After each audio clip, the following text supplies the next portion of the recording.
All right.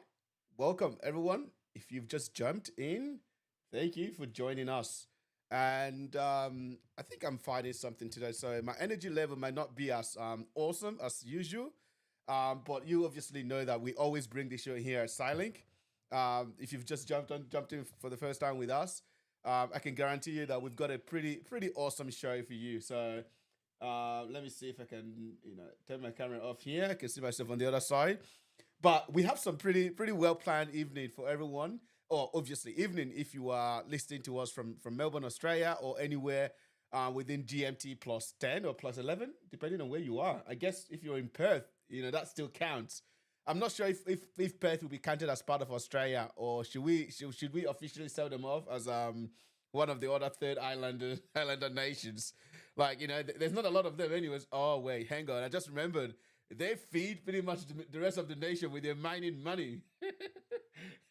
All right, I have to be very careful who I ostracize out of Australia. But I believe we're going to have an incredible experience today. So I want to essentially give a big shout out to everyone who's obviously kept in tune with us or kept showing up every single week. We want to say a huge thank you to you. But before we continue, can someone please give me a thumbs up that we are actually live on YouTube?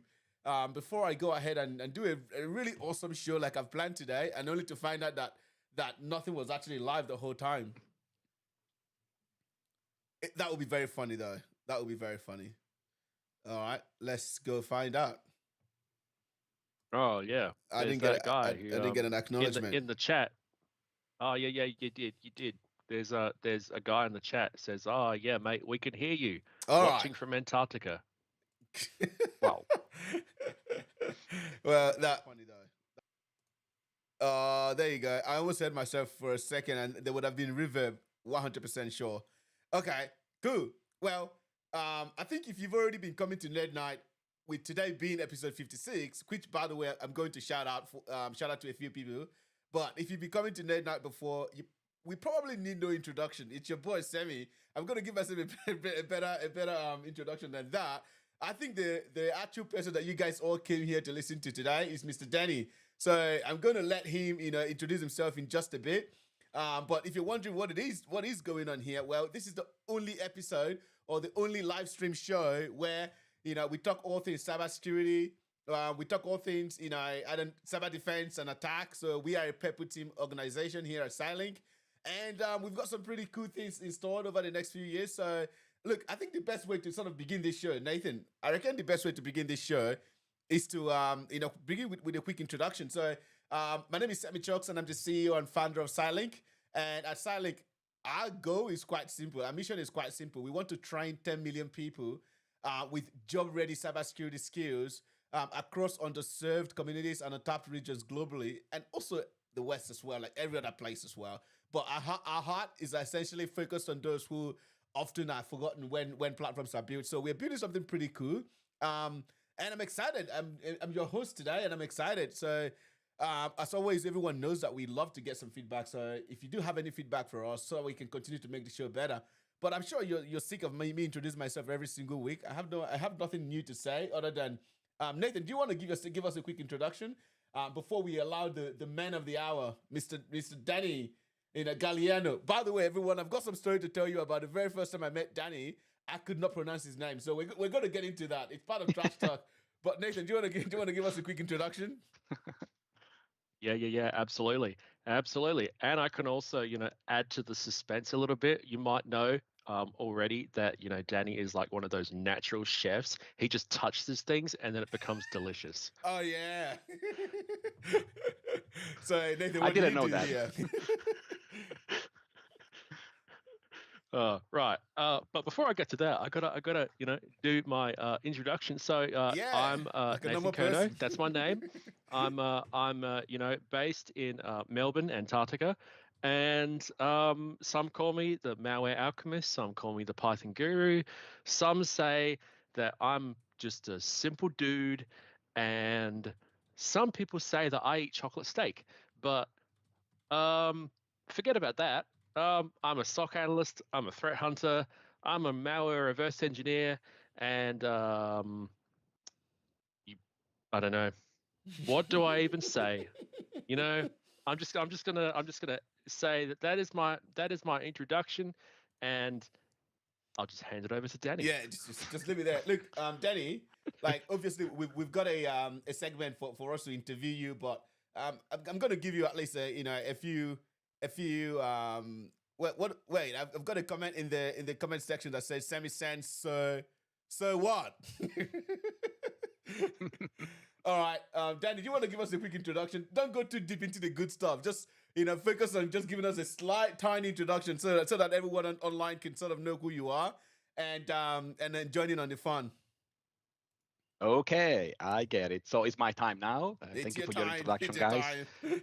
It's your time to Yay! shine. Now your energy. If you start rapping, we wouldn't say no, because we have been known. NerdKnight has seen so many rapping episodes that by now it's becoming a bit natural. We are about to release an album, by the way. We want to release a cybersecurity album. Okay. And the first track is Yeah. going to be Locks Don't Lie. So, yeah. Straight I out got of to see some Sandbox. of your rap, guys, and yeah, I was really surprised. I think we can make a Christmas album or something like that, Uh, but no, anyway, no, your energy is fantastic, and thank you for having me here.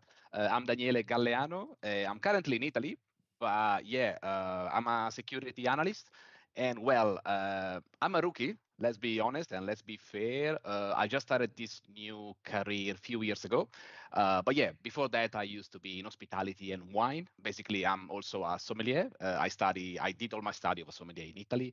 I had a lot of fun. I drink a lot of wine.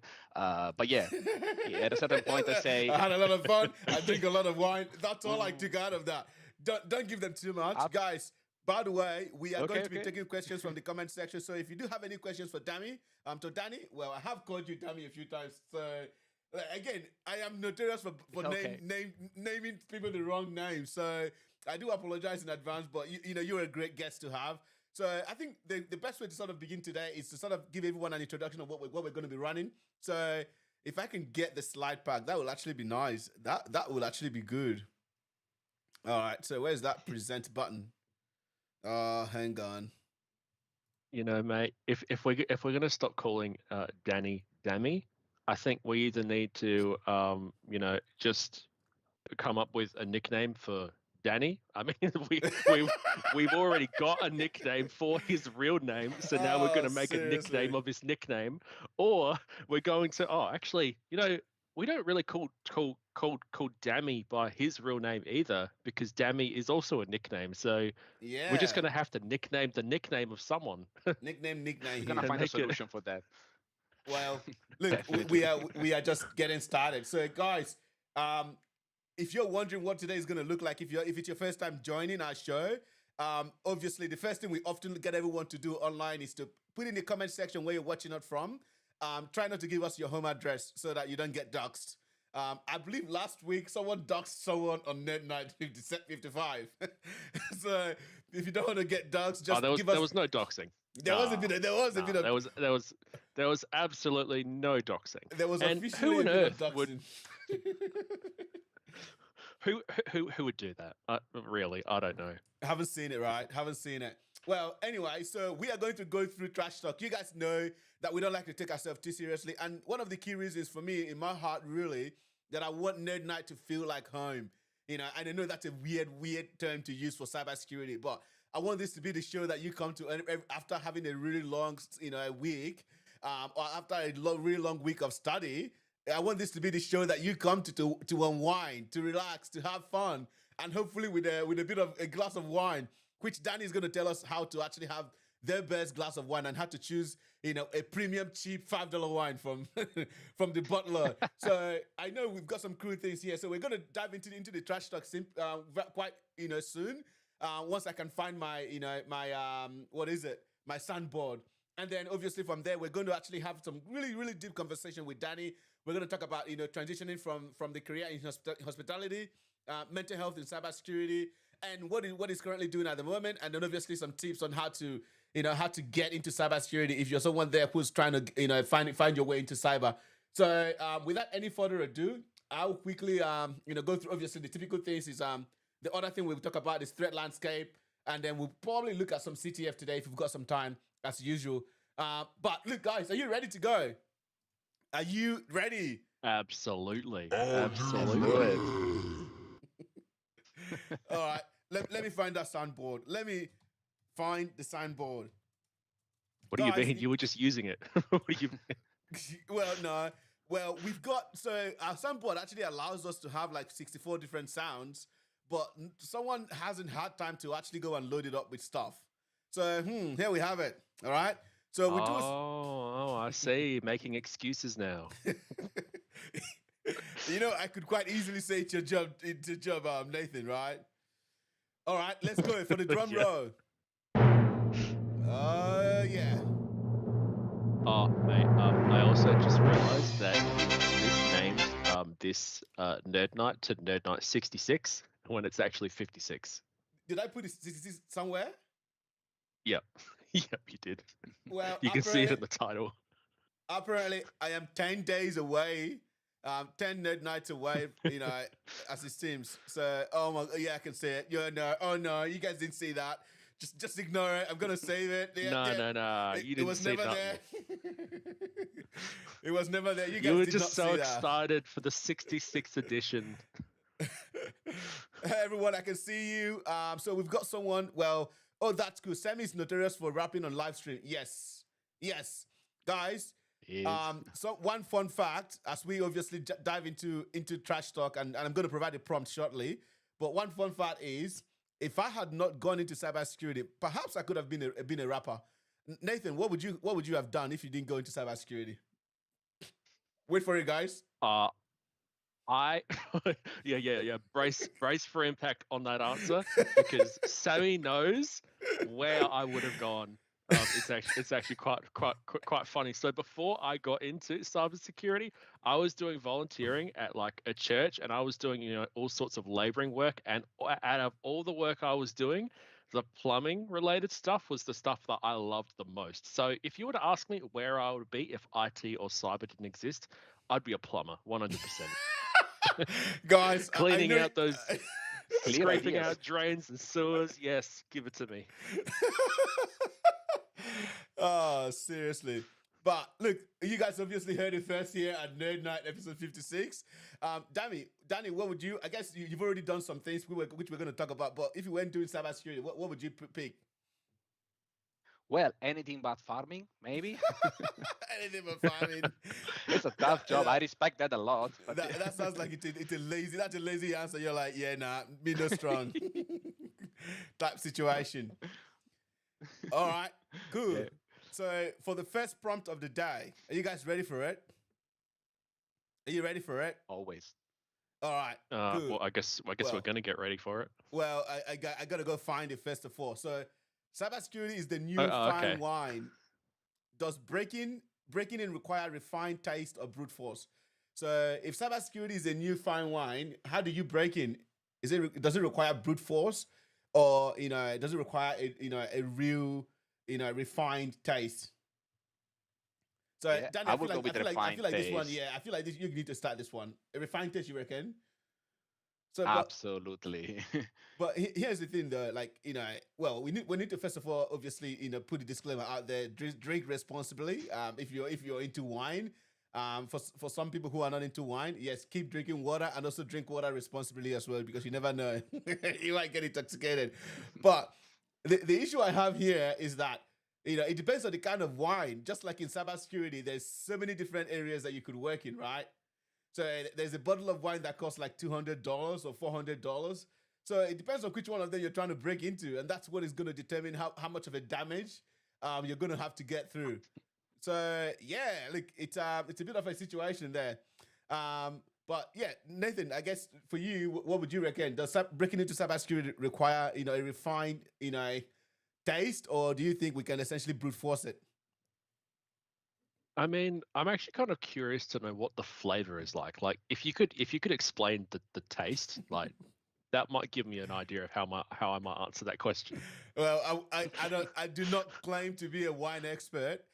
Danny, I think this one is for you, mate. No, well, as you say, cybersec is full of domains where it's easy to get specialized, and it's very similar for the wine as well. If you are a Burgundy lover, you will mostly love Chardonnay and Pinot Noir, and the area where cool. Yeah, it does. Yeah. They all sound so cool. Keep going. I know. Literally, the only one I know is Cabernet. Like, that's it. And Shiraz. That's about the only two wines that I know. So keep going. I get it because I think you love these wines because you love steak. I know something about you. So yeah, they work. Is there any wine out there that actually tastes like steak? Oh gosh, you may find something that has got some smoky and barbecue notes at the end of the flavor, but steak, of course, I wouldn't say steaky wines or something. I know you are into this kind of thing, weird flavors, or it's also the way you name your codes. Can we say that, right? Yeah, Sticky steak, or I remember something you showed me when we used to work together. That was cool. The great naming convention. I've even taken some of those project names and then made them like nicknames online. E.g., Bossy Bagel. Mm-hmm. Yes, correct. Worthy Wasabi. Perfect Peanut. Yeah, look, absolutely. Danny, if you could I guess classify red team, blue team. By the way, just the other day, my team and I were just trying to figure out what color do we give GRC. So guys, in the comment section, what color would you say GRC 100%. Is? Nathan is not allowed to say anything. Do not corrupt the people. Come on, mate. This is Democracy Manifest.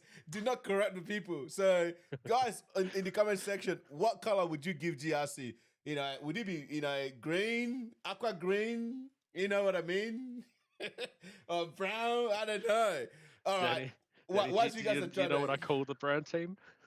Please tell me. Oh, dang it. I said the opposite of what I wanted to say, dang it. Sammy said don't tell the people, and I just told the people, and I thought I didn't. Too late. Cheers. It's too late now. Oh, Andre thinks gray. Andre thinks gray. Mm-hmm. I almost feel like asking you, Andre, to explain yourself. Why gray? Like, is it gray because he thinks it's boring, or is it? GRC is fun. Actually, GRC is actually technically fun. So I don't know. Like, that's why I chose aqua green. We decided to choose aqua green. Danny, what color would you give GRC? I feel like it's a bit unfair that GRC doesn't have an official color. Aqua green sounds good, or something green, something light, not too dark. Well, yeah, because they're compliance, right? Check, green check. Yeah. You know what I mean? Green check. All right, cool. That works. Well, a bit boring, yeah. A bit boring. The thing I was gonna say, is that so basically what ended up happening was, the cybersecurity space is just so vast, and just like the same way that the taste of wine is so vast, what would you classify as like red team? What sort of wine would you classify as red team, and what sort of wine would you classify as blue team, and then GRC? If you could use, if cybersecurity was wine, which would there be? I have no idea about wine. Am I allowed to do the scale as coffee? No, this is not a coffee. This is not a coffee prompt. We're talking about wine, mate. I know, like literally, like this is just you are not sophisticated. The sophistication level is Danny. low. All right, Danny, go before this guy keeps whining. No, I'm just kidding. But no, maybe for off-site security, I will use a Amarone, which is like typical from the north east of Italy. It's a very strong wine. You feel it. Also, the alcohol is fairly strong. There is a technically it's more complex. There is a sort of a double fermentation. That means, just warning, I'm coming. Something bad is happening. So I could use that analogy. Maybe for defense, something more like a Burgundy white. It's nice and smooth, buttery, but it's got a strong flavor. It's like you need to get all the flavors, so you need to know a bit of everything. Oh, guys, look at that. Guys, this is happening at NerdKnight. Is it working? This guys is like so cool. Well, unfortunately, I told this you is guys, not wine. My coffee's finished. Oh, jeez. This is one of the reasons anything he touches becomes delicious. But there's actually another reason. Yeah, if you can guess his nationality, you might know. Yeah, so Oh, yeah. I think you did start with telling everyone where you were. We're gonna dive into that, but I'm not sure. I think we've got one more prompt here. So Patch Tuesday versus Exploit Wednesday. So guys, so if you guys have done, like, some of you have done vulnerability management in the past, and one of the things in cybersecurity is, like, everyone is always looking for that second Tuesday of every month for Patch Tuesday, and what often happens is, the next Wednesday people start reverse engineering the patch, start doing diffs to figure out what Microsoft or what the vendor may have fixed, so they can reverse engineer it and then eventually find out what the proof of concept is. So, as a cybersecurity professional, what do you prefer? Patch Tuesday when the vulnerability patches come out, or Exploit Wednesday when people are looking for a way to exploit it? Exploit, definitely. Oh, Yeah, seriously, I'm mate. Sorry. gonna have to. I'm gonna have Sorry to for join that. Danny on that one. Like that just sounds so much more fun. Patch Tuesday sounds so boring. But Sammy is not on our way. Yeah. No. I'm just gonna quietly just disappear because this is 2 against 1. Unless anyone is backing me in the back end. So yeah. Okay. So I'm not sure why Alex is having some sound problems. So Alex, can you double check that it's not from your own audio? Is anyone else having some audio issues? Because I'm pretty sure it should be fine. Pretty sure, Yeah, right? I hear it come through. I hear it come through YouTube. Yep. Like, are you hearing any sound problems? Do you like do you like the chat?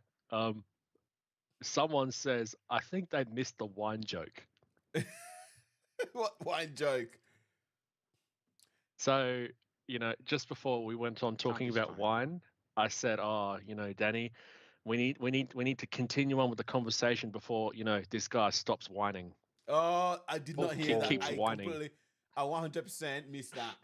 So Me too. this is why you need to actually give us dad joke alert whenever you want to drop a joke. So that's essentially what the best way Nah. to go about it from now on. Part of the All right. fun about All it right. is that you slip it in without telling people about it. Nah. And then two the hours Easter egg. later, 2 hours later, everyone goes, oh, I get it now.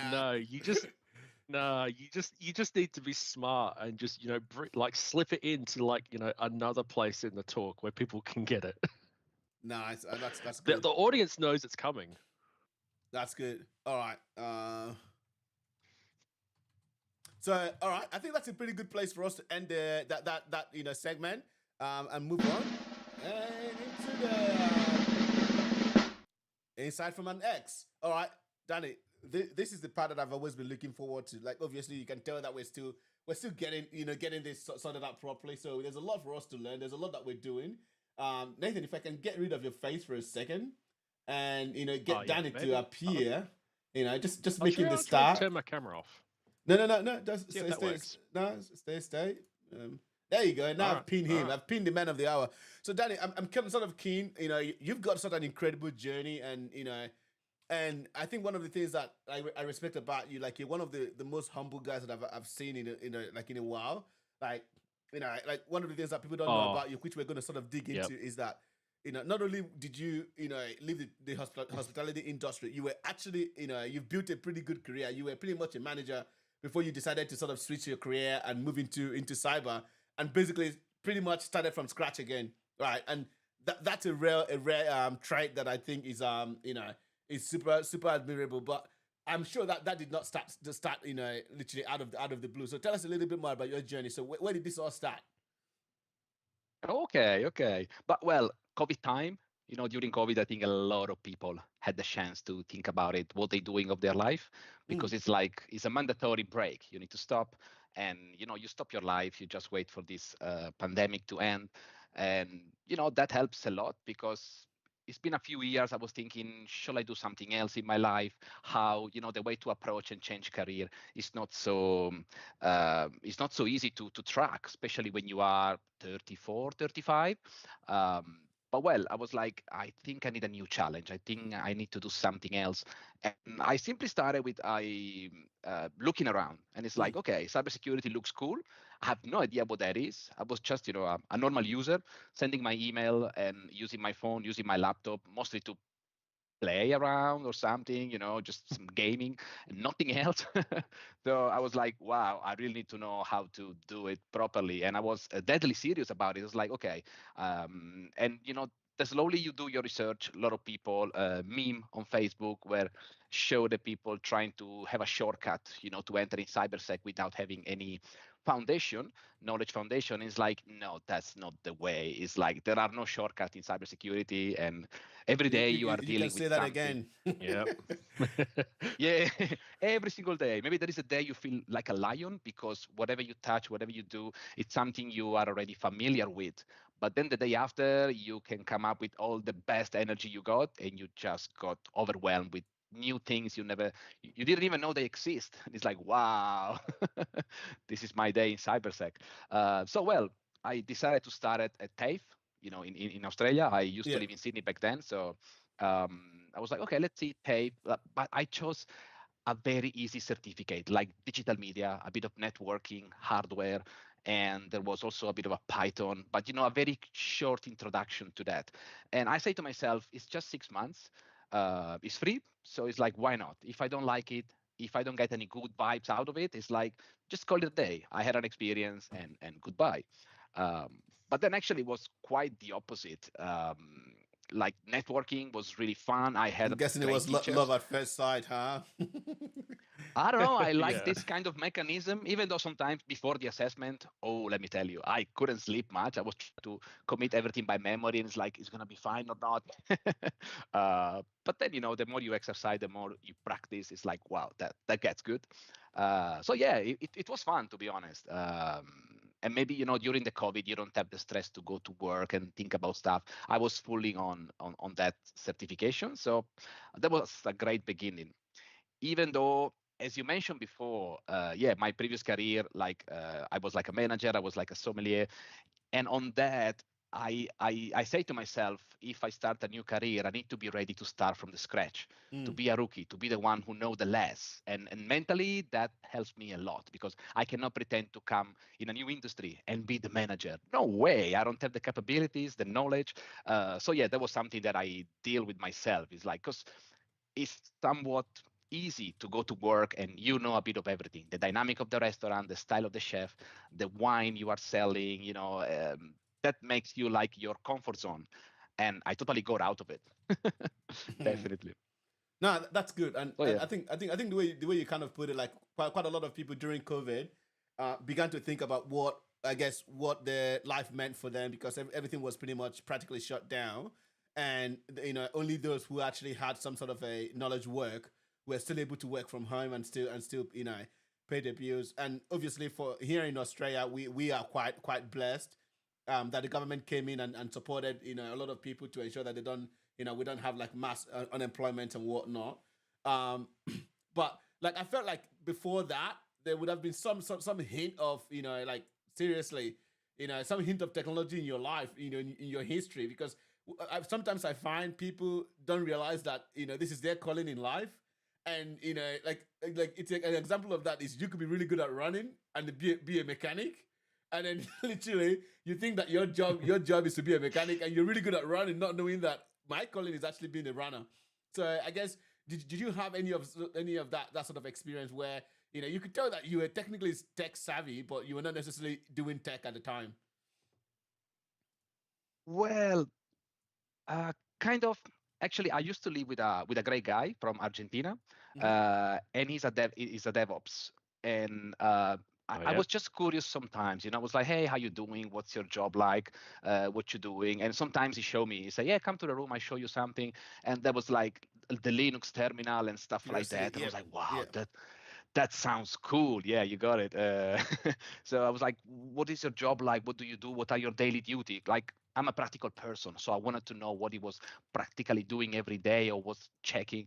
And I never really got into that, or I never really understood back then. But this guy was like so patient, Werner.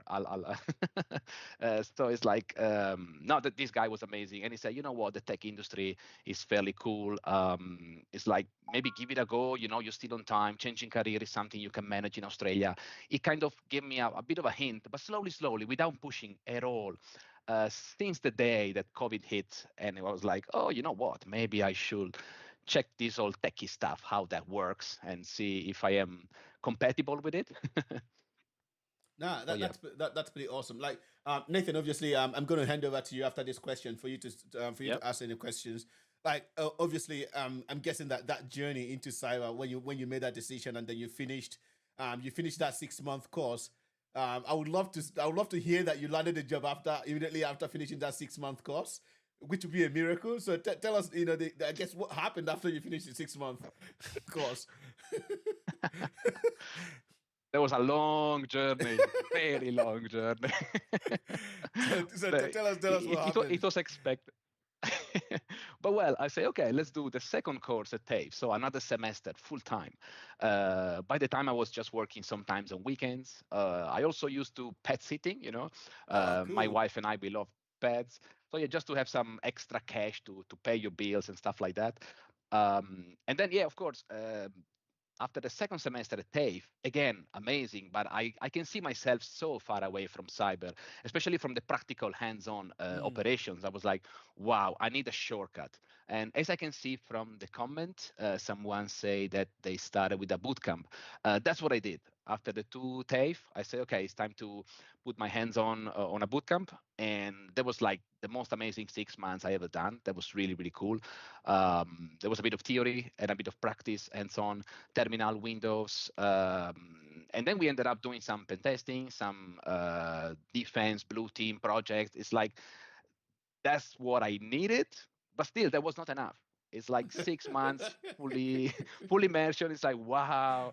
So I got out of there. It's like, I need to stand out. This is where I start checking the job market. Wow, every job, guys, 500, 600 applicants. It's like, how can I stand out? I was like, impossible.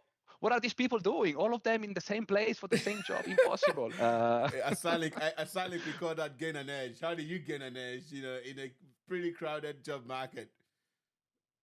Yes, you have to do it. And I thought after the bootcamp in 2 months, I got the CompTIA Security Plus. I think we can talk about that, right? Yeah, absolutely. That's it's fine. universal. Everyone knows. Yeah. Yeah, exactly. So yeah, I say, okay, with this certification, my visibility will be like crazy. It's like, let's just do it. I got the exam. I get it. I put it on LinkedIn. A lot of likes. People is very encouraging on LinkedIn, and I love that. The community, the cyber community, it's amazing. It's something that I never felt in hospitality. Nothing wrong, but it's so different. And I was like, okay, let's keep applying for jobs. And again, you apply for jobs every day. It becomes a full-time job. I'm sorry. I have to make this dad joke. Maybe the stakes are too high, in hospitality. That's why people don't have fun. Did anyone get that joke? The stakes are too high.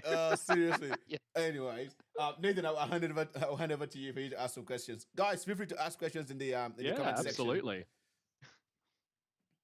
Absolutely. So, in the time that you were looking for jobs, what did you actually do to make yourself, stand out and gain an edge? I know that in the past when we were, working together, you showed me some of those, those Python scripts that you were working on, where you learned a little bit about Windows internals and how the operating system works. And though they weren't, anything, overly super spectacular, this is what you learned in your time getting a job, and it helped you. I mean, I'm pretty sure your interview at Secure, it helped you stand out a little bit from the average candidate, even though you didn't get the job the first time around. Absolutely, yes. You got a great memory. Back then you were one of the candidates with another lovely guy. There was Jack as well. So back then, Jack. Yeah, well, we're not going to dust him with his last name. Never. So yeah, the first time I had a call from Semi, and I was like, "Wow, this is the fourth interview." It's like, "What is happening?" I was just waiting for a yes or no, and no, Semi was amazing. He was like, "Yo, man, this time we don't bring you in, but we like your energy, we like your enthusiasm. So yeah, let's." Actually, he also convinced me to undertake the Blue Team Level 1, which was a really good certifications. And while I was doing that study, I understood uh, why this recommendation was given to me. And again, yes, in my free time, I was like, I'm so bad at coding. I know for cybersec, you don't have to be a developer, a programmer, like super professional, but you need to work your way around. And yeah, back then I was studying the core process, sorry, for Windows. And it's like, how can I recognize this process? How can I make sure these are valid? So yeah, I created this Python script. There were 3 scripts actually. Then I tried to put it together, making a lot of mess. But yeah, at That's the the only end way when to I did learn the in the muddy puddle. yes, yeah, they never work. I don't know why. It's like, oh my god, okay. But then they actually work, and I think was poorly coded, but at the end was doing the job that was intended to. And I think once I got the second interview with Semi, I also sent this kind of Python and say, hey, this is just a small project I was trying to do to learn something, and I think Semi really appreciated because I got the job after that. So I don't even remember what happened, but you also did. I think you passed your Blue Team's level 1 as well. By the way, shout out to Security Blue Team and CompTIA. So they're both our partners. So if you've been thinking of doing your Blue Team's level 1 certification, you can actually buy that from us. So you can go to CyLynk.com. Sorry guys, this is a marketing break. You can go to CyLynk.com and then actually buy that certification from us. If you also want to do the Security Plus certification, which I often recommend, they're really, really great for sort of giving you that foundational knowledge that you need to be able to understand how to speak, cybersecurity. So you can also buy that by going to our platform, CyLynk.com as well. And we also provide the training, so you can choose and with an option there, an option of one without training and one with training. And then we actually have an option where you can actually get one-on-one coaching as well. And obviously, do not forget that the decision you make in buying these certifications through us actually allow us to be able to use some of that revenue to support our non-for-profit organization, Hack for Good. So yeah, look, Danny, I feel like your journey is quite one of those unique ones. So just to give people a bit of I guess perspective on how long it took you when you started to when you landed your first job. Would you say that was 6 months or 3 months or 1 year? How long would you say it took? Overall, let's say a couple of years, more or less. But yeah, I think on my hand, I was kind of lucky because I got you guys like me, and then I proved myself once I was working as well. But I believe there are so many ways to get into cyber. It's just just start doing it. Do your own research. There are so many platforms out there that you can get lost. That's what I felt like. I was overwhelmed. So many platforms, CTF and training courses. It's just like take your time to check what can be more beneficial for yourself and just get into it. Just I also like have to say CyLynk.com, right? We provide it. Absolutely. Yes. We take away the mess out of trying to land a job in cybersecurity. This is why sometimes it just doesn't make sense for you to try to do it yourself. Sometimes you need a cybersecurity coach, and this is where we come in. I was talking to someone recently, and I said to them, the thing that makes CyLynk unique is that we know how to get you the flair that you need. So the thing that makes you stand out from a flair point of view, and also the substance. So flair is essentially where your personal branding comes in. You're going to networking, you're having a chat with people, creating relationship with hiring managers. But the substance is that, I've seen, here's a story. I know a guy, this guy was networking day and night. He was going to every single cybersecurity event. And then eventually someone recommended him to a job. And he went there and did an absolute bad job. Right. So now he gave the person who recommended him a bad name. And the reason he did a really bad job was because the whole time he was networking without actually studying. So my question then is, if you finish networking and you land an interview, how are you going to prove to the hiring manager that you actually know what you're doing, right? So it has to be a combination of both. You have to, both have the flair and the substance. So I've got a question here from Oh That's Cool. How hard was the work once you actually landed your first role, and how relevant were the skills you were learning? Danny, so when you landed the role, how hard was it? Like, was it actually what you expected? And the skills you were gaining through the training that you did you find them relevant to the actual job? So basically, you expect so many things, but the actual job is always slightly different. What you can do is trying to be flexible and recognize the situation where, okay, I got an idea of what is happening here. And of course, at first you are much slower than the other analysts. That's why you do some shadowing and training as well. But it wasn't that far. It's like, okay, I'm clicking with it. I'm catching it. And slowly you build up your skills, your understanding, and you become always better. As well, the first time you dig into the client customer, for example, you don't know anything about them. You really have to check all the source type you got, whatever kind of logs you are receiving, and start managing your understanding from there. So yeah, it's a lot of job. The first time you do it, you don't know what you're doing, but you are guided. Yeah. And then slowly you build up your way to, to be more and more professional, helping the others. So yeah. Yeah. No, that's very really interesting. Awesome. No, that's really awesome. I'm not sure how much you're happy to share, with regards to what you're doing in Italy at the moment. Maybe I'll throw this question at you this way. So, what are you up to these days? Like, what have you been doing? Okay. Well, I'm in Italy since a few months. I got some family things to take care, so it's like it will require my physical person to be in Italy for a few months. Are you sure you didn't but just in the go home meantime, for mom's food? I'm pretty sure this guy went home just to eat his mom's food. when you miss it too much, you will do anything for that. So a man is gonna survive somehow, right? Absolutely. I was losing weight. It's like, okay, let's go back to Italy. No problem. But no, yeah, it's something I need to take care here. Nothing major.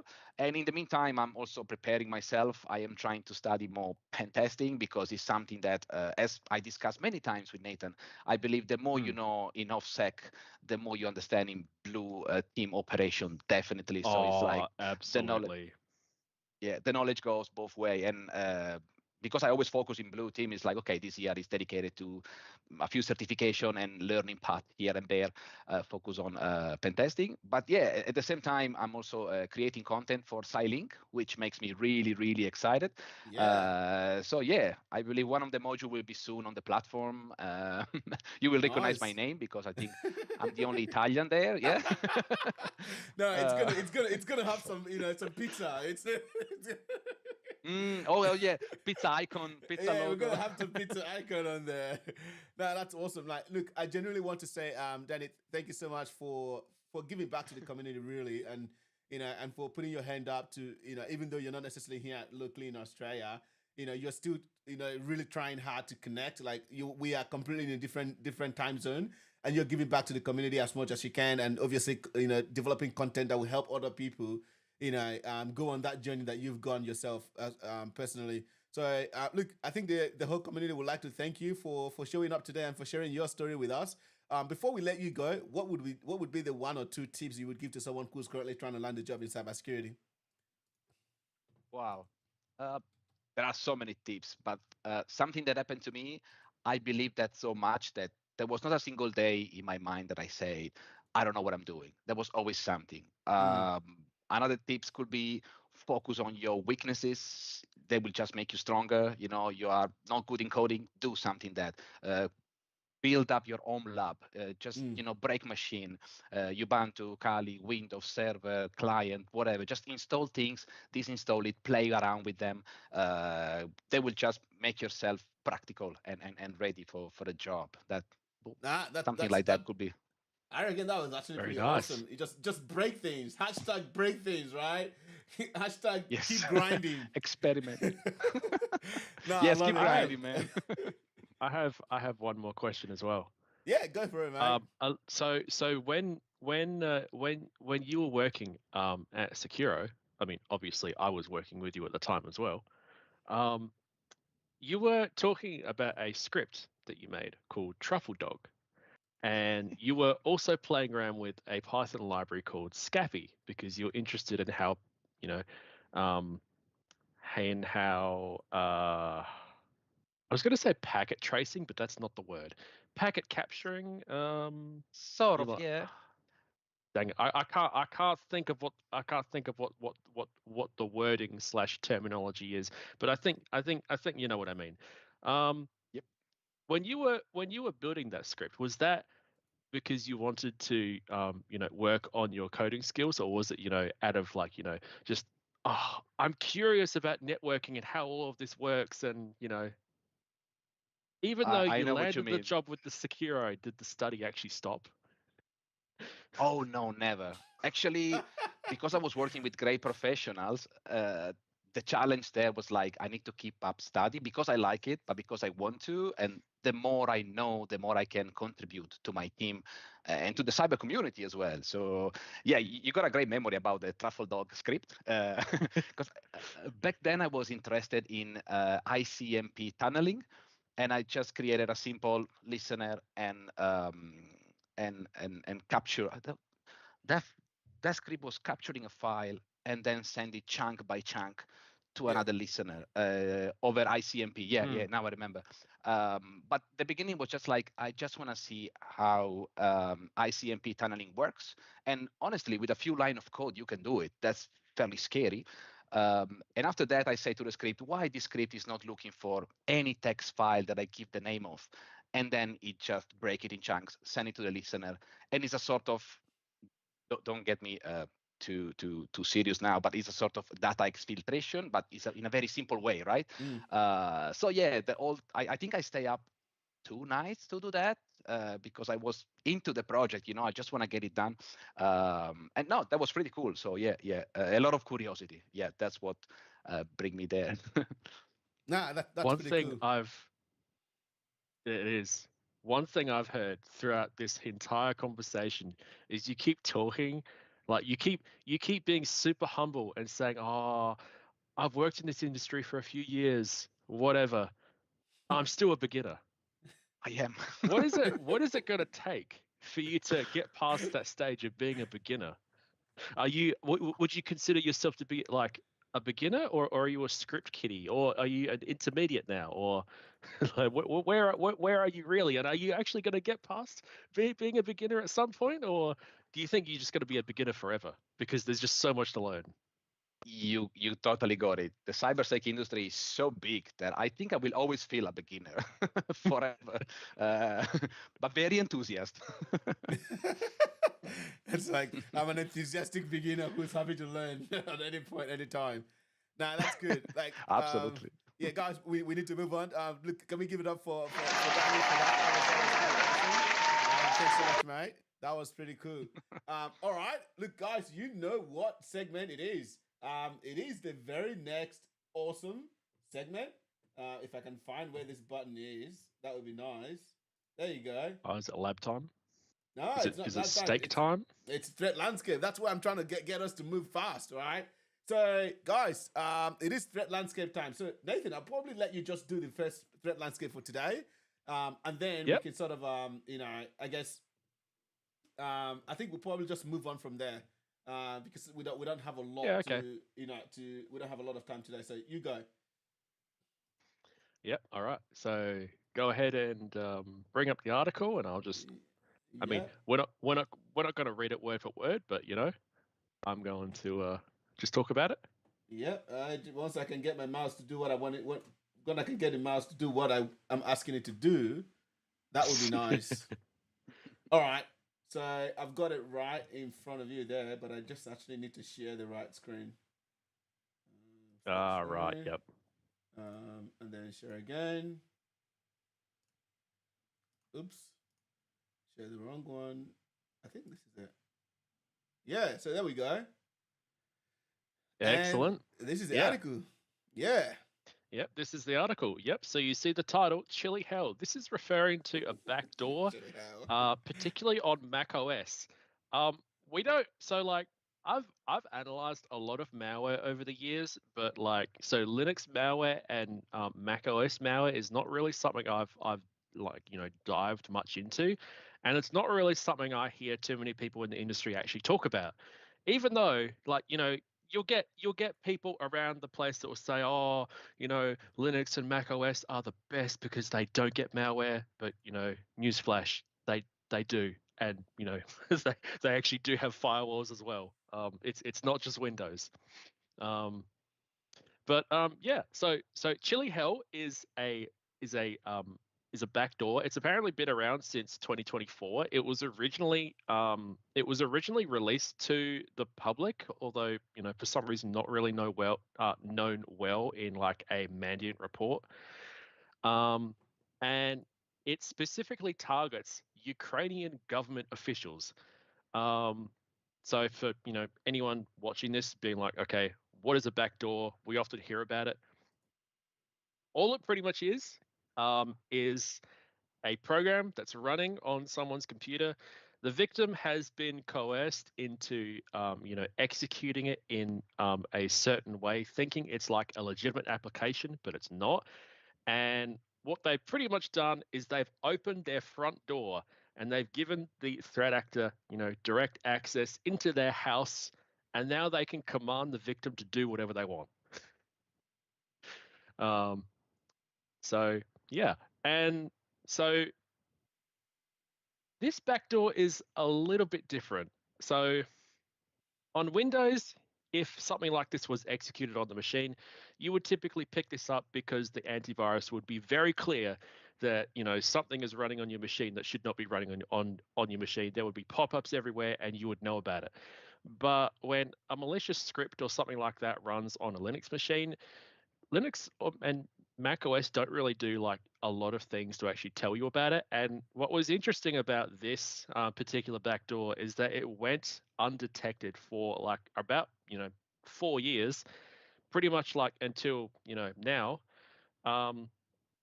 where people have tried to upload this thing to VirusTotal and a lot of other security vendor tools and whatever that check for malicious software and whatever. It's gone undetected for a pretty long time. It's only been recently detected, and it does something a little bit different that you don't typically get in backdoors. So a lot of backdoors will change, for example, the registry in Windows or whatever, so that they can start on boot. This malware, being for Mac OS, does something similar. It sets itself up as a service. It creates a daemon which opens a Google page to avoid like arousing suspicion. It also uses a technique called time stomping, and that's pretty much where the threat actor will take a date from like a file in the operating system or something like that, and it will override it with that date instead of the date or something that it was initially created on the machine, to make it look like it was there earlier, so people so it doesn't raise suspicion. But something unique about it is that it also brings word lists onto the victim machine so that it can do internal Kerberoasting. So, Sammy, I actually might need a little bit of help talking about Kerberos, because I know from talks that you've done that it is the greatest authentication system ever created by Microsoft. That'll be the last thing I ever said. Yep. I often get kind of like overwhelmed trying to actually talk about it. So if you don't mind, are you just able to like just give us a summary? What is Kerberos, and why is Kerberoasting maybe not really great in terms of like I suppose a victim being attacked by it, and yeah. Yeah, absolutely. I'm happy to jump in here. So I guess the best way to probably explain what Kerberos is to explain the reason for Kerberos in the first place.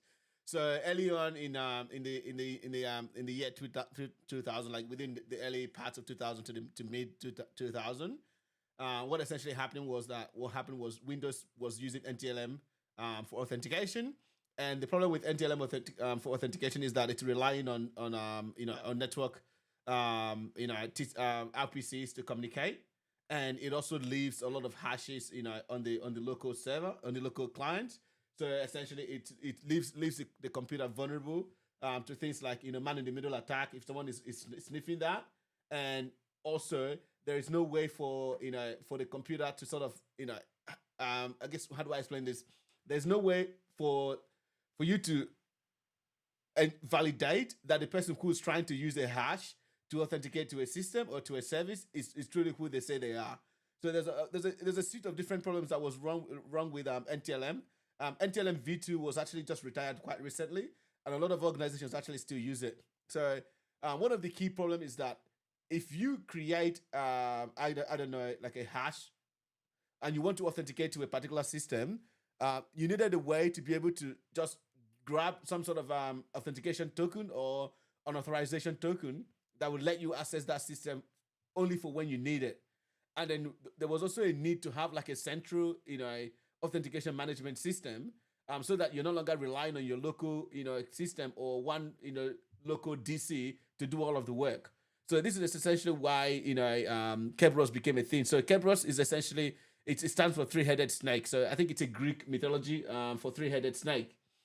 So the whole idea with Kerberos is that it's able to essentially act as the man in the middle to authenticate, authorize, and manage access across the Active Directory environment.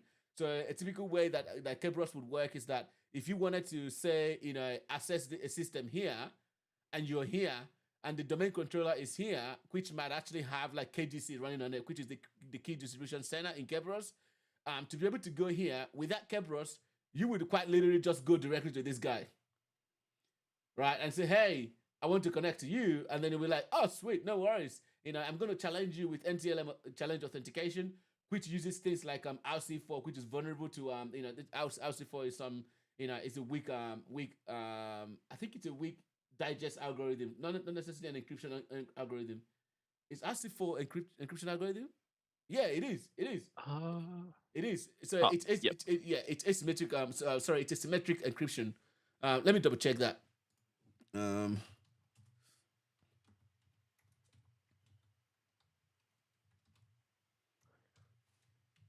Yeah. So it is yep. Yes, it is. It is. Yeah. So it's a symmetric encryption. I figured. Yeah, I know that. So basically, it'll just use like symmetric algorithm to encrypt it. Now that particular encryption algorithm is weak, so someone can literally just stay in the middle and capture that.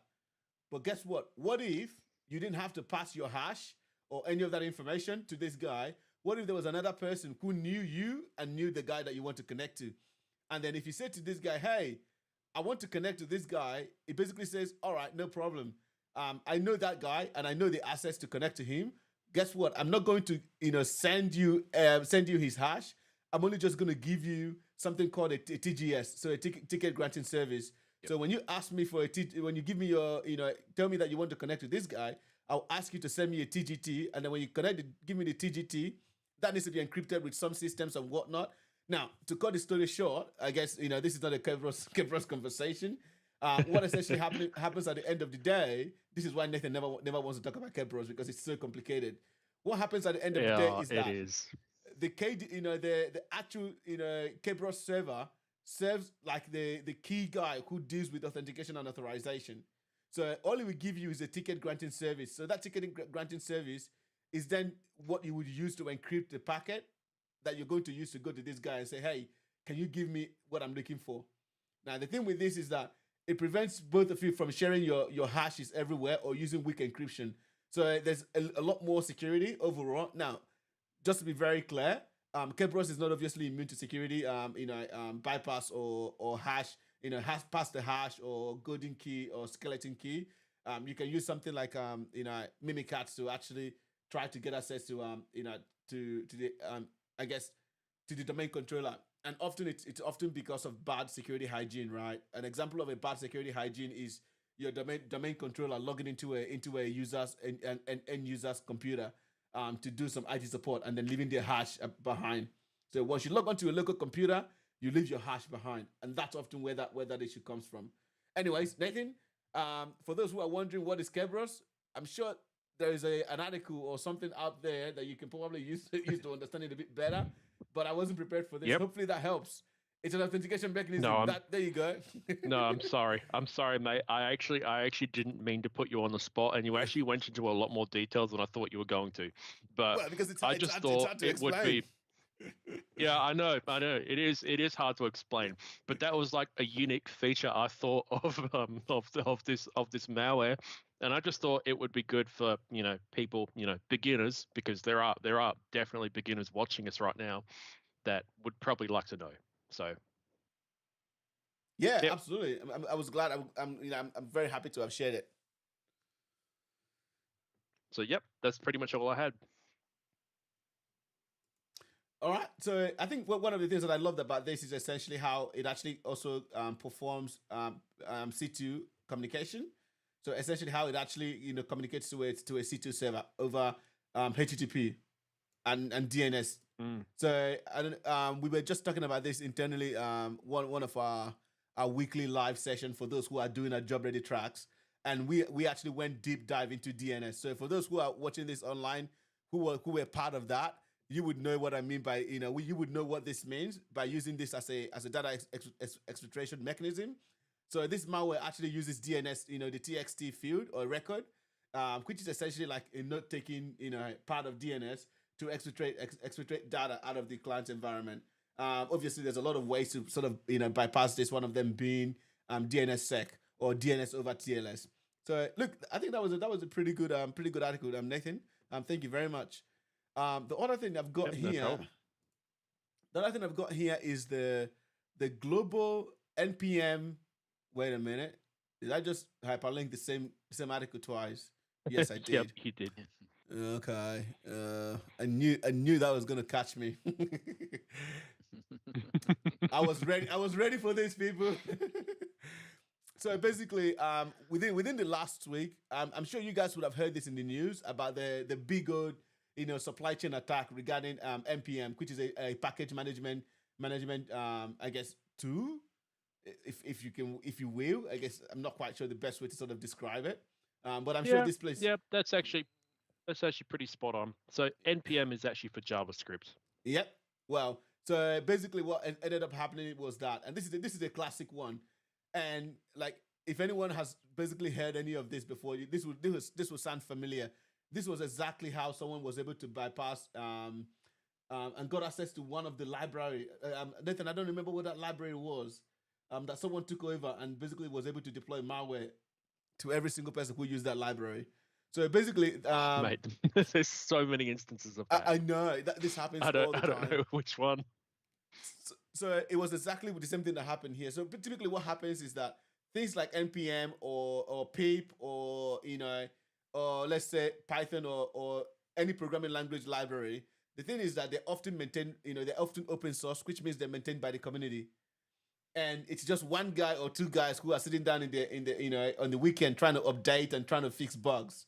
So it can be tiring. So often what ends up happening is, threat actors will reach out to them and say, hey, I know you've been working hard on this project for the last 10 years. Do you need some help? And then like, if it was you would say yes, like, and you can also sort of look at them. So typically what happens is nation states actually do this. So they get a developer who's already very, very popular on the dev communities, so that even if the person who's managing the open source project goes to validate that person, they will see that the person is legitimate. And then when they eventually give the person access to sort of help, maintain the project, that is essentially where they insert a malicious piece of code, which goes and does something. So in this case, this was exactly what happened. So the attack was initiated through a targeted phishing campaign against a package maintainer known as Quiz. The attacker impersonated NPM support, claiming that the maintainer's two-factor authentication credential needed to be updated by following the instructions. Well, not quite exactly the same way, but essentially attacking the maintainer. That's what I'm more saying here. So it's always attacking the maintainers as a way to gain initial access. The maintainer inadvertently provided the attackers with access to their account. Using this access, the attacker published malicious update to 18 RPM packages, including widely used libraries such as Debug, Chalk, and ANSI style. these malicious versions were live for roughly 2 hours before being detected and removed. In that short window, the attacker had the potential to impact millions of developers and cloud environments that rely on these widely used libraries. The malicious code was a crypto stealer and a wallet drainer. So basically, what the threat actor essentially did was he injected a malicious piece of code in a few packages. Well, 18 of them, which essentially could mean that anyone who installs that package, their cryptocurrency wallet, which is often on their browser, can actually be wiped and depleted. And this is something that is not new. This is essentially something that is quite common. Threat actors are always looking for a way to sort of gain access to people's Bitcoin. Unfortunately, they're not looking for a way to get access to FRP because it's not worth a lot unless you've got like 1 billion FRPs or whatnot. But yeah, so this is essentially something that targets the browser, and this is why I guess my recommendation for this, Nathan, is that like if you are out there and you've got a bit of time on your hand and you're wondering how do I help, how can I be part of the community? One thing I would say to you is that reach out to anyone who's sort of maintaining an open source project, and genuinely reach out to help them. Like I feel like we don't praise and we don't support open source maintainers and open source project owners enough. Like these are people who literally decided that they're going to give their whole life to writing a piece of code or a piece of software that everyone can get to use for free. One of the ones that come to mind is like Mimikat. Mimikat is not sold, it's free. Like that's the Swiss Army knife that everyone uses, right? And another one is Nmap. And by the way, shout out to OffSec here. We're competitors, but I see the way that they're doing. Things like Kali Linux. So people have to maintain these things. I think one of the ones that was controversial in those years was VLC. So VLC is essentially the media player. So I think the guy was actually offered millions of dollars to sell the product, and he turned it down to keep it open source so that everyone can get to use it for free. And this was back in the day when VLC was like the main media player out there in the public, and everyone relied on it because the Microsoft one sucked. So this is an example of how gallant soldiers, men and women out there, are essentially sustaining literally the whole internet. Like think about it for a second. Literally the whole internet survives on open source project. Like that fancy shiny tool that you're using right now, behind it, like underneath it, like there's this meme. Let me actually find the meme. Like open source tools meme. There's this meme. Let me see if I can find it. I'm not sure. Guys, give me a second. There is a really nice meme that I think will be really nice. It was pretty much like a massive stack of different tools and different platforms. This is it. Right. So all modern digital infrastructure. Let me see if I can open this up. Well, yeah. Seriously, where's the meme I clicked on? Where's the meme we clicked on? Well, I've got a better way to do it. Opening because you just go for that one. Yep. So all modern digital infrastructure, right? Everything here, like big stuff. See that tiny thing here? A project some random person in Nebraska has been thanklessly maintaining since 2003. And this is why threat actors like to attack this. Because once you take that tiny piece of pebble out, the whole thing comes crashing like a house of cards. What's like kind of annoying about that sort of world is there are a lot more people out there using libraries than there are actually contributing. And that's it's like I've tried doing stuff in open source. It's really hard to find someone, or even actually just like so it's so finding people who want to collaborate is one thing, but then finding someone to help maintain your package is even harder. And I can understand why, developers who've been maintaining stuff for years would just be like, okay, yeah, you can come join me and whatever. Yeah. And take some of this work off my back. And it's actually very smart because like if you've been using a library or a free tool or something like that for years, and then there was suddenly an update, like you wouldn't suspect to even go and look at the changelog to see what was updated. You would just immediately trust it and be like, oh yeah, okay, another update's come out, business as usual and whatever. But oh no, you've been affected with malware. Yep. It's so smart. Oh, I think I remember the one I was thinking about before. I think it's called Colorama or something. Colorama. Yes, yep. That was the. Yep, that's a really common Python package. Yep, this one, literally, this is a very well known Python package that essentially threat actors were able to circumvent supply chain attack. This was earlier this year. This is literally every single platform uses Colorama in the backend. You know what's scary about that Python package is that it comes by default in every Python installation. Oh my goodness! So it actually impacts more than you think. Like literally, it's some guy in the middle of nowhere that is maintaining this package that everyone relies on. Right. You know what's even funnier about it is like it doesn't even really take that much work to recreate what he's actually made into a package. No one has time for that, Nathan. Don't you realize? everyone is busy vibe coding. What do you reckon? You could quite easily get AI to just regenerate the exact same thing that this guy has maintained as a package. And then have to update it every single time. Have you realized that that's the hardest part? Building the code is not the problem. It's maintaining the code. You would really only need to update it if there was like a major change in the operating system, because all you're doing is just for Linux, for example, you're just taking certain character sets and you just have to apply them as like, if I want green text or something, place this number here. If I want red text, place this number here. And then if I want to make this word red and this word green or whatever, put this number between this word, put this other number between this word, and now I have green and red text. Like it, that stuff isn't really going to change. Yeah. Unless there's like a major shift in how the terminal works. Like for example, how the Windows terminal works when they shifted from the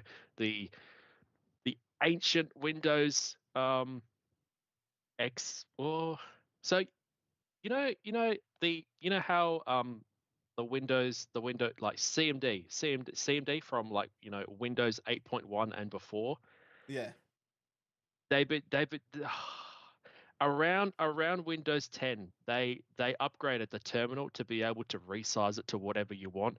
They changed how the colors work, and a lot of that functionality came from PowerShell. And now the Windows terminal looks a lot more beautiful than what it did in the past.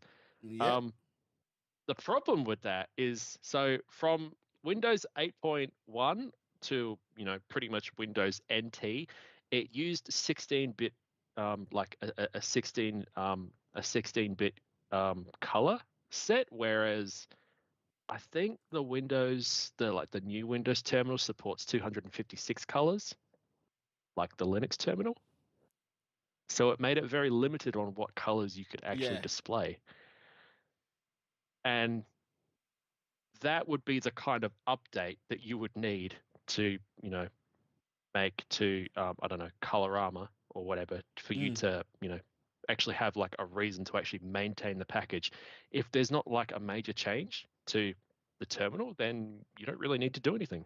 Well, there we go. Look, guys, hopefully you enjoyed that. Nathan, I think we might need to maybe do a thing where, because I'm very skeptical about continuing to run this. We've been going for 71 minutes. Yeah, that's all right. But so people don't need to listen to me ramble. No, not even that. I was more thinking about the next segment, which is the live hacking. I was actually ready to do some CTF, but Danny, do you have anything to contribute to that? I feel like we've kind of we've nerded away and left you in the back end there. No, that's fine. Absolutely. see, Too much nerdiness. see, oh, but I kind of miss this kind of conversation with Nathan once you hit the topic that he knows a lot about it, and it's like, let it go because you're gonna get some knowledge out of it. So yeah. Yeah, like just watch it Yeah. watch it implode. That's all you can do. Indeed. Internal stranger, internal stranger, I see you. I see you. Yes, I am a Greek nerd. If the cyber DJ was here right now, did you see that? The glass push into my nose. If the cyber DJ was here, she would appreciate the fact that I'm a Greek nerd. Yes, VLC is definitely a game changer. It's still one of the widely used, video and audio file players out there. The thing is so good that decades of after decades, it literally just stays. Like it literally, I think back in the day, the guy was actually loving what he was doing to the point that he left Easter eggs all over the code that you could literally look around to find Easter eggs. So yeah, big shout out to the guys who did it. It's good stuff. Good stuff. Yep. Shout out to everyone in the chat section, chat the chat window or the comment section who are obviously giving, I guess, having a good banter. It's really good stuff. Oh, that's cool. Huge shout out to you, Internal Stranger. Huge shout out to you, Andre. Huge shout out to you. Who else is there? There's a lot of love hearts. Yes, there's a lot of love hearts. So someone, I've got a secret admirer somewhere, guys. Now for what I was going to do today before we kind of got carried away, I'll still introduce it, and I'm going to be running a workshop on this next week Wednesday at BlueCon, which is essentially Hack for Good meetup. So guys, Hack for Good website is actually going to launch very soon next week. And the CTF itself is going to be in November, between the November the 13th, the 14th, and the 15th. So in preparation for that, we are actually running some quick CTF 101 training. So we're going to be running one of these at one of our local community events under the non-for-profit Hack for Good. So CyLynk team will be there to run through a quick workshop on how to play CTF. Now, obviously, for those who are part of the CyLynk, job ready track, you guys would have played some of this already. But one of the one I wanted to sort of focus on is the crypto hack CTF.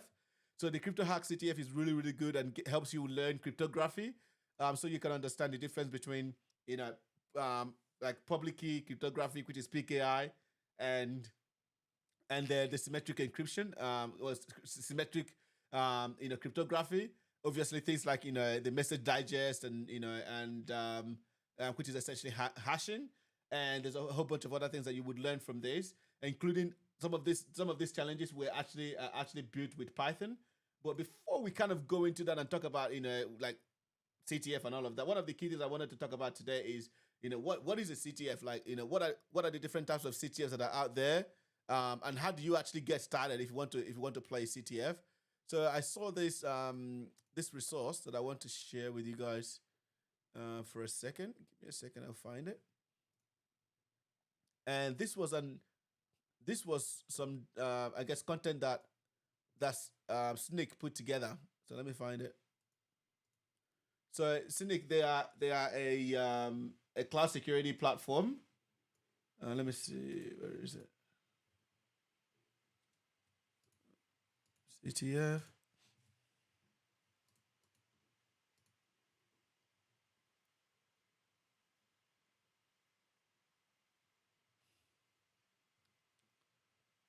All right, just trying to find that. Give me a second, people. Give me a second.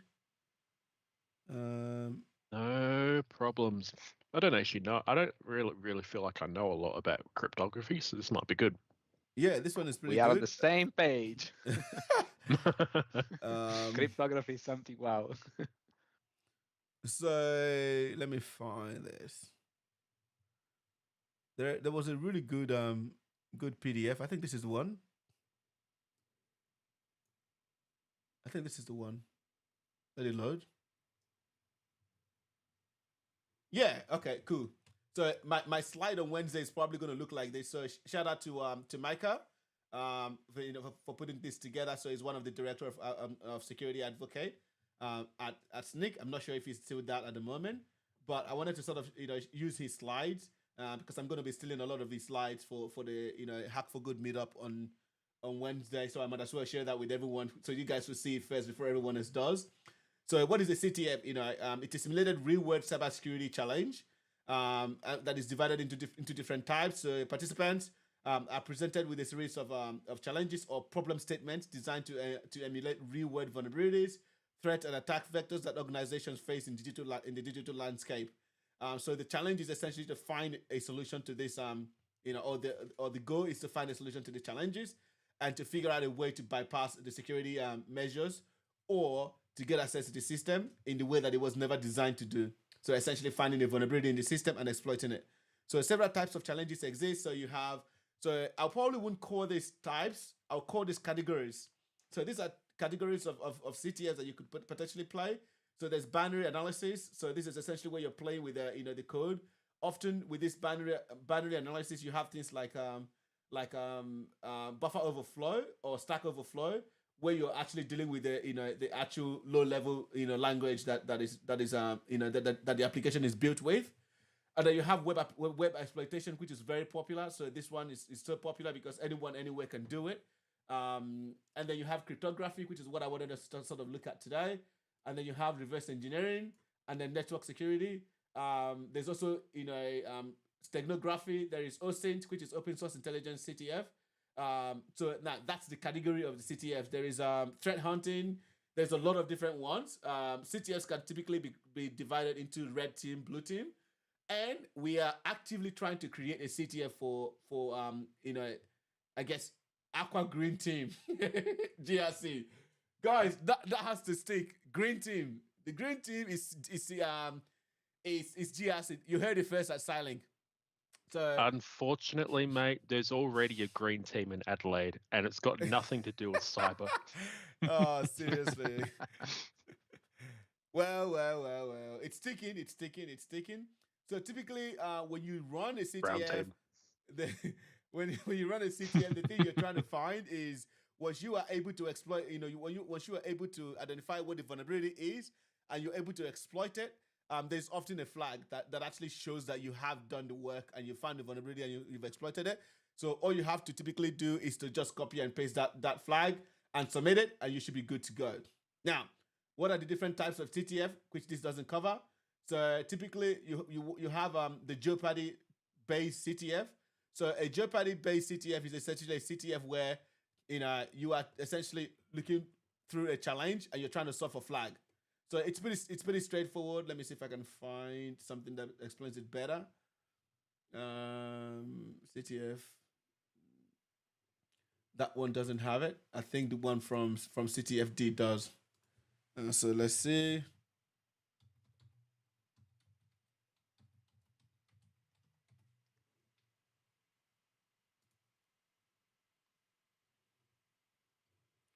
Not this. Introduction. Can I find types of CTF, please? There was one that I just recently read.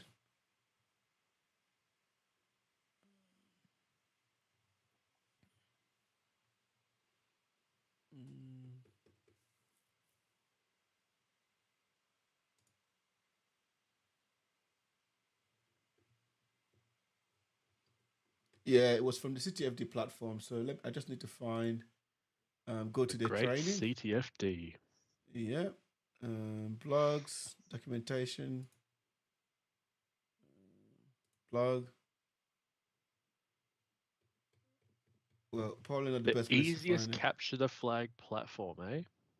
Yep, documentation. Tutorial.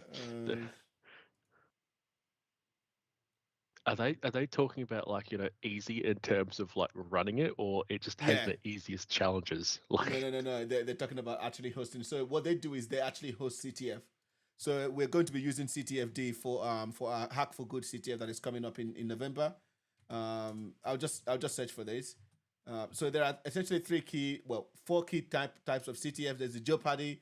There is attack and defend. So attack and defend is essentially where you are, like there are blue teamers and there are red teamers, and they're basically having a go at each other. You also have the King of Hills type CTF, where there is a vulnerability, and then the game is the first to get in goes and patches the vulnerability, and then they essentially become the king of the hill. So this is the kind of CTF that you would find on platforms like THM. There's another type of CTF which is hybrid. So a hybrid is essentially where you've got a mixture of both. So the Hack for Good CTF that is coming up in November is actually going to be a hybrid CTF. So we're going to have red teaming and both blue teaming CTF as well. So I'm excited for that, and there's some cool things there. I think I've kind of explained what a CTF is. I'll stop looking for that. So for this, I want to introduce everyone to Crypto Hack. By the way, they're doing a great job. So this is open source. It's completely free.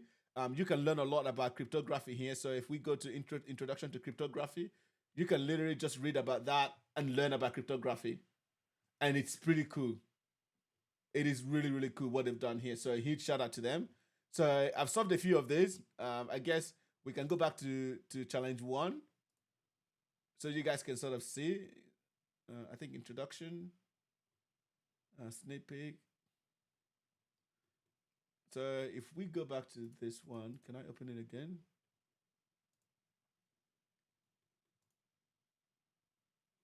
Where's the start? I don't want to solve that. Thank you.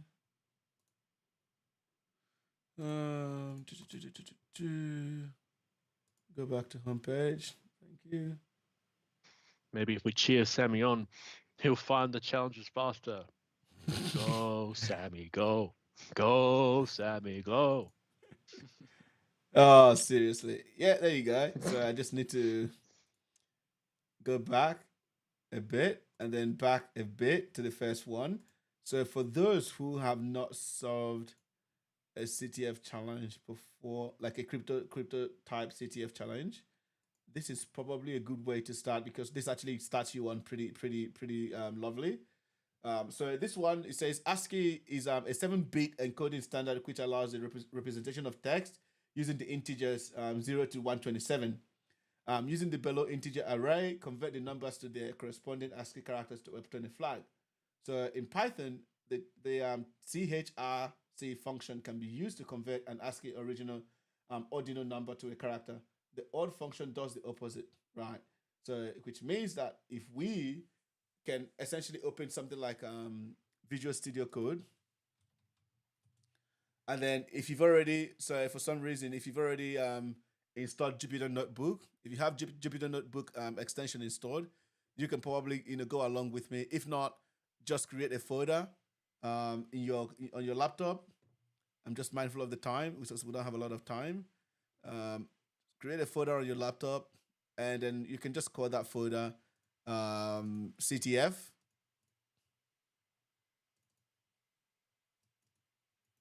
Are you able to copy and paste that into the chat? Yeah, sure. So for those in the comment section, I'm going to chuck that into the comment section as well. You guys, by the way, feel free to jump in, register on the platform, and actually start playing with us. So that's the link to it. And huge shout out to Crypto Hack. Where is the chat again? Where's the comment section? Nathan, you're putting me to work.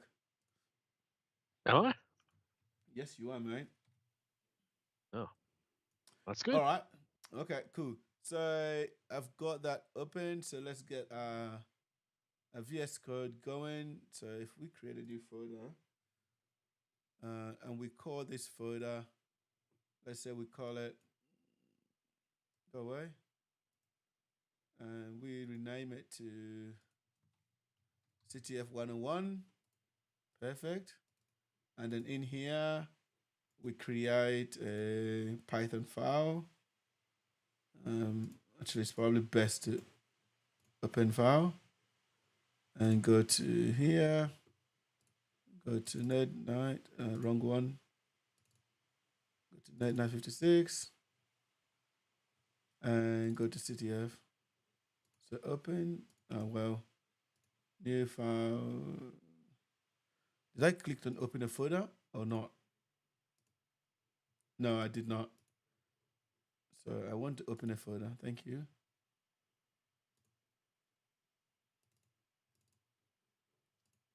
There you go. Perfect.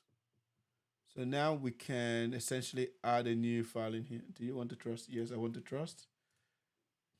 So now we can create a new file in here. Come on. And we call that file CTF crypto 101.py, and then save that. Now we've got our Python code. Go ahead, go back. Well, I've already selected language, but anyways.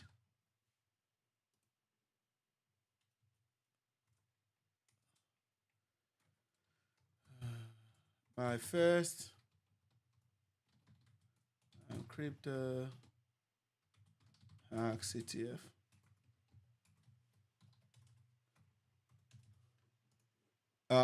Guys, let me know if you cannot see my screen. Like, I think I should probably increase the. Oops. For those who are looking, so you can see what I'm doing.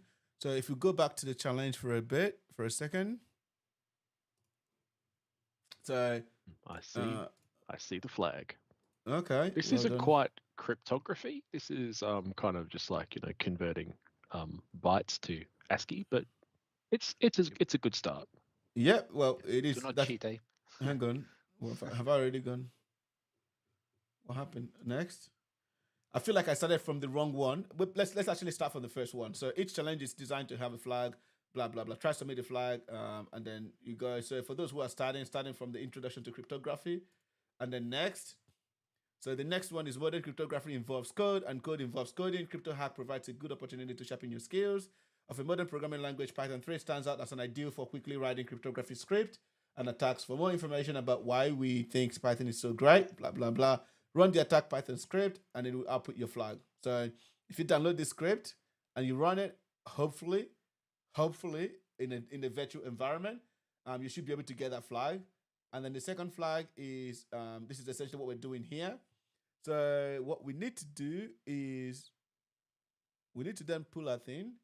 So Nathan, feel free to direct me here. I'm not the biggest Python coder, but I don't. Oh, that's all right.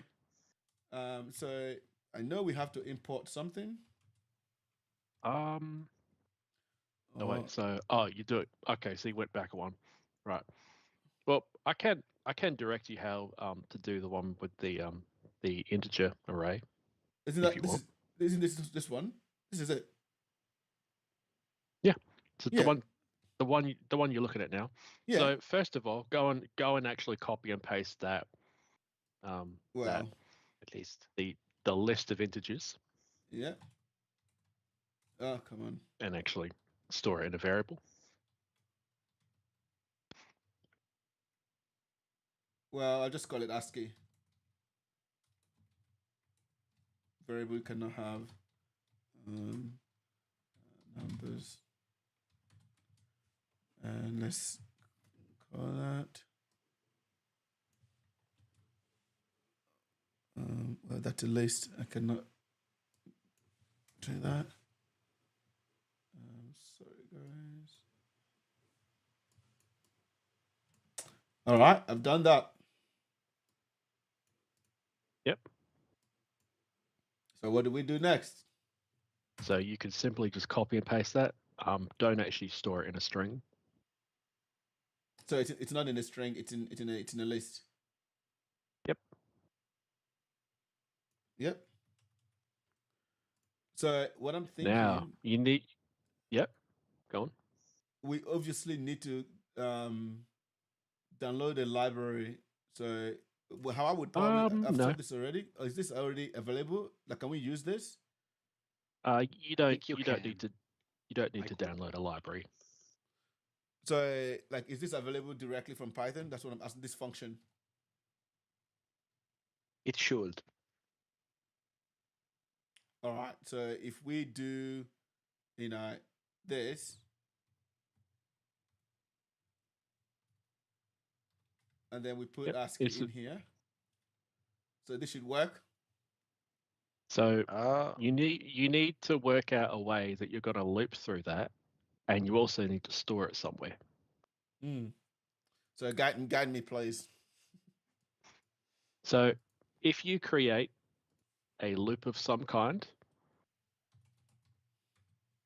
it could be a for loop, it could be a while loop, and then if you also create a string to store the output from those integers.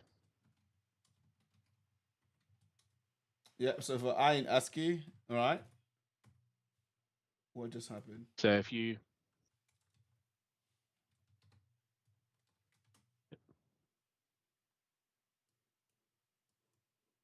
Oh, we don't need that. We don't need that anymore. So go away.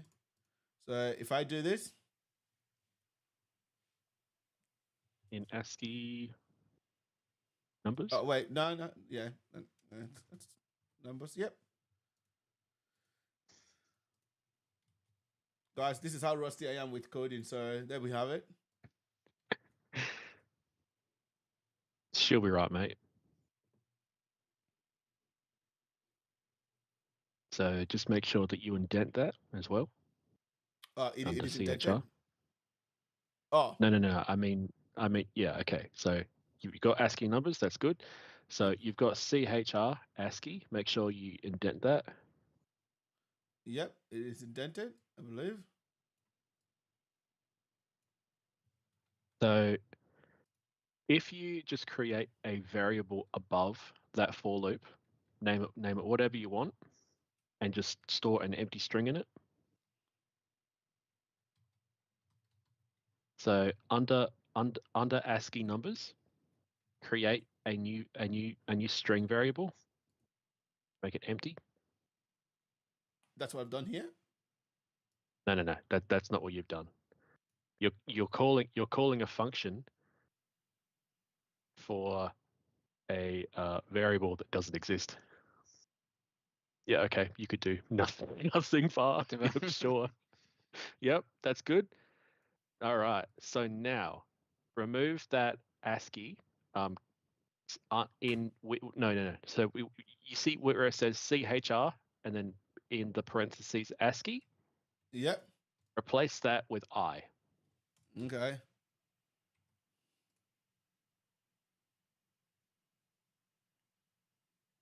Yep, done that.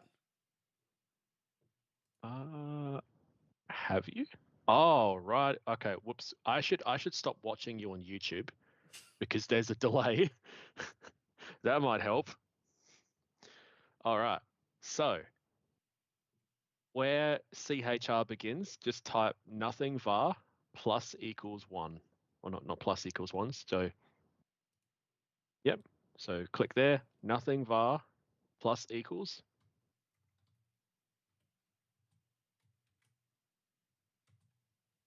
Plus equals, yep. And now if you just put a print statement under that, so that's not within the scope of the loop. So Outside the scope of the loop, very right. Yep, so at the very bottom of the script. Yep. Yep. And you just type parentheses, nothing var. Yep. Now if you run that, that should give you the output. Can I jump in before you run it? Absolutely. Oh, you already got it. Go I for put it, mate. in the chat, maybe just to explain to the guys not very familiar, to try to maybe just use a print statement with CHR99 first to understand why we are doing the loop. I don't know, but just not to scare the people out of this CTF. That's a good point. Like print this out first to see why do we need to loop it. Yeah, even just print the number 99 only. So print quote and then CHR correct and then 99. Yeah, you got it. Or run that on a separate script Python so they can see 99 correspond to a letter. And, and so on. You could so you could just comment out the stuff that you've got there. Oh yeah, you could do that too. All right, we got to save this first and then oops.